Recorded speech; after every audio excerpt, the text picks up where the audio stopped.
Hello viewers, welcome back to my channel Home2Hotel Recipes. இன்னைக்கு நம்ம இந்த வீடியோல பூண்டு புளிக்குழம்பு எப்படி வைக்கிறதுன்னு பாப்போம். அடுப்புல ஒரு கடாய் எடுத்துர்க்கேன். நான் நான்ஸ்டிக் pan எடுத்துர்க்கேன். நீங்க வந்து மண் சட்டி வச்சிருந்தீங்கன்னா அதுதான் புளிக்குழம்புக்கு ரொம்ப டேஸ்டியா இருக்கும். நீங்க மண் சட்டியை எடுத்துக்கோங்க. முதல்ல நான் நல்லெண்ணெய் 4 டேபிள் ஸ்பூன் அளவு, அதாவது குழிக்கரண்டியில ஒரு 1.5 குழிக்கரண்டி அளவு. எண்ணெய் நல்லா காயட்டும்.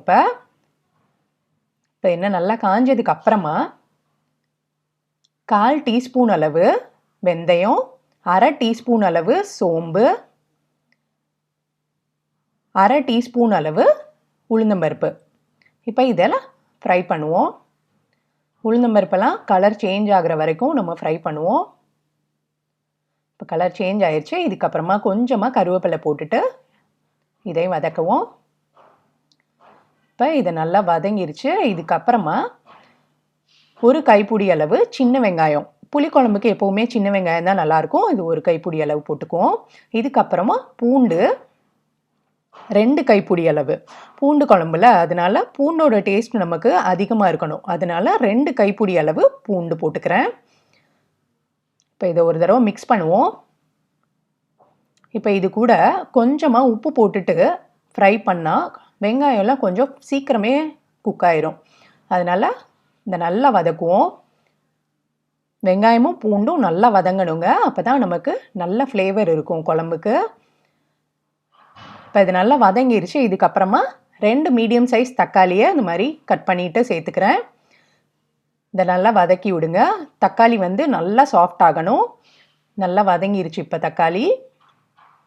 இதுக்கப்புறமா 1 டீஸ்பூன் அளவு மஞ்சள் தூள், 2 டேபிள் ஸ்பூன் அளவு மிளகாய் தூள், 3 டேபிள் ஸ்பூன் அளவு மல்லித்தூள். புளிக்குழம்புக்கு எப்போவுமே மிளகாய் தூளை விட மல்லித்தூள் வந்து 1 ஸ்பூன் அதிகமாக போட்டால் நமக்கு நல்ல குழம்புக்கு திக்னஸ் கிடைக்கும். அதோட டேஸ்ட்டும் நல்லாயிருக்கும். அதனால தான் நம்ம 1 ஸ்பூன் அதிகமாக போடுறோம். இப்போ இதை நல்லா பச்சை வாசனை போகிற வரைக்கும் வதக்குவோம். இதை வந்து லோ ஃப்ளேமில் வச்சுருங்க. பேனை மூட வேண்டாம், ஓப்பன்லேயே இருக்கட்டும். இப்போ நம்ம புளி தண்ணி ரெடி பண்ணிடுவோம். இப்போ நான் வந்து புளி வந்து எலுமிச்சம்பழம் மீடியம் சைஸ் அளவு, அந்த அளவுக்கு புளி எடுத்துகிட்டு இதில் 3 டம்ளர் அளவு தண்ணி ஊற்றிறேன். தண்ணி ஊற்றிட்டு இதை நல்லா கரைச்சி எடுத்து வச்சுக்குவோம்.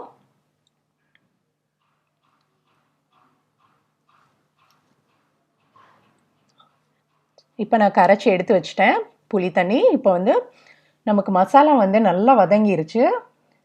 நல்லா பச்சை வாசனை போகணும். அதுக்கப்புறம் தான் நம்ம இந்த புளி தண்ணியை ஆட் பண்ணணும். இப்போ நான் ஆட் பண்ணிக்கிறேன் புளி தண்ணியை. இப்போ இதை நல்லா மிக்ஸ் பண்ணி விட்டுக்கிறேன். இப்போ குழம்புக்கு தேவையான அளவு உப்பை இப்போவே சேர்த்துக்குவோம். பத்தலைன்னா லாஸ்ட்டாக சேர்த்துக்கலாம். கொஞ்சம் கம்மியாகவே போட்டுக்கோங்க. இப்போ நம்ம பேனை மூடிட்டு நல்லா கொதிக்க விட போகிறோம் குழம்ப. ஒரு 10 நிமிஷம் மீடியம் ஃப்ளேமில் கொதிக்க விடுங்க. அதுக்கப்புறமா 5 நிமிஷம் லோ ஃப்ளேமில் கொதிக்க விடுங்க. ஒரு 15 நிமிஷம் கழித்து நான் இப்போ ஓப்பன் பண்ணி காட்டுறேன் உங்களுக்கு. பாருங்கள், நமக்கு ஆயில் ஃபுல்லாக மேலே மிதந்து வந்திருக்கு. நமக்கு குழம்போட திக்னஸும் கொஞ்சம் நல்லாவே வந்திருக்கு. நல்லா திக்காக இருக்குது குழம்பு. 3 டம்ளர் தண்ணி ஊற்றினோம் அப்படின்னா ஒரு 2 டம்ளர் அளவுக்கு தான் நமக்கு குழம்பு கிடைக்கும். அந்த அளவுக்கு திக்காயிரும் நம்ம கொதிக்க விடையில். கடைசியாக கொத்தமல்லி தழை தூவிட்டு அடுப்பை ஆஃப் பண்ணிடலாம். இப்போ நான் ஆறுனதுக்கப்புறமா உங்களுக்கு காட்டுறேன். ஃபுல்லாக நம்ம ஊற்றின எண்ணெய் ஃபுல்லாக மேலே வந்துடும். புளிக்குழம்புக்கு கொஞ்சம் எண்ணெய் அதிகமாக ஊற்றினாதாங்க நமக்கு டேஸ்ட் நல்லா வரும். இதை நீங்கள் சாதம், இட்லி, தோசை எல்லாத்துக்குமே சைட் டிஷ்ஷாக சாப்பிட்லாம். ரொம்ப நல்லாயிருக்கும். நீங்களும் இதே மாதிரி ட்ரை பண்ணி பார்த்துட்டு அவங்களுக்கு எப்படி இருந்ததுன்னு எனக்கு கமெண்ட் பண்ணுங்கள். அந்த வீடியோ உங்களுக்கு பிடிச்சிருந்துச்சுன்னா லைக் பண்ணுங்கள், ஷேர் பண்ணுங்கள். நம்ம சேனலை சப்ஸ்கிரைப் பண்ணிவிட்டு பெல் பட்டனை கிளிக் பண்ணிக்கோங்க. இன்னும் டேஸ்டியான ரெசிபீஸோட உங்களை நான் அடுத்த வீடியோஸில் பார்க்குறேன். தேங்க்ஸ் ஃபார் வாட்சிங். Bye bye.